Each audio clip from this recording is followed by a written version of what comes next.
This is Chris Bowling. Hey, it's Chris Beyer. Good morning, CB. Good morning, sir. Good morning. How's things?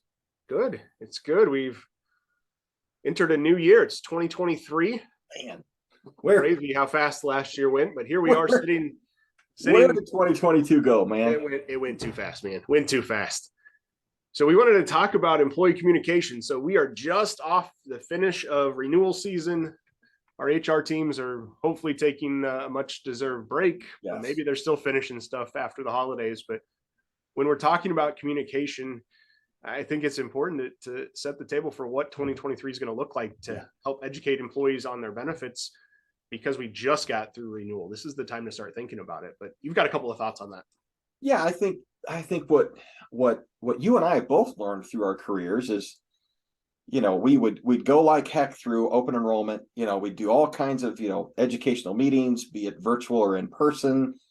We put together benefit guides and, all of these things. And then the communication would stop with the employee until next year, fourth quarter. And right. What we've learned is, once again, crunching the data and claims data, we realized that, wow, why is ER utilization up? Why is telemedicine down? Why are we seeing not as much preventative care happening, throughout the year? And so, really what we challenged ourselves with was, how do we consistently communicate after open enrollment? Yeah. Like you said, take that needed break in January. We get it. Nobody wants to see us. They've seen enough of us through through fourth quarter. Through it. Right. Yeah. So what are your thoughts around, okay, so when is the right time to start? And obviously everyone has a different calendar agenda, but what do you think is kind of the next step? Great, we're in January, we're in 2023. Yeah. We don't want to ignore this for 10 months or 9 months, whatever that date is. Where do we start? Yeah, and I think it was back to what you said about open enrollment meetings should highlight the changes to the benefits. It should highlight, here's what we've adjusted, here's the new prices. It's not the time necessarily to try to teach employees and their families how to use their benefits. Yeah. And if it's, monthly topic or, a quarterly meeting that we push out or we do a video, now is the time to start helping people better understand what it means to be a good healthcare consumer. But my fear is that, it's again change. We've still got some work from home. We've got multiple shifts with our clients. How does an HR team properly educate when it may not be something where you can be face to face all the time? There's a lot of technology. You and I see all kinds of tools and resources and apps and websites that are there. Many are very, very positive. They help educate. They can help push content out. But I think that this is the time also maybe to start evaluating what you want to see for that technology, because there's so many different ways to go about it. So many different, systems that could come through. You've got to find something that's going to fit your culture and your employees will actually use before you invest the money.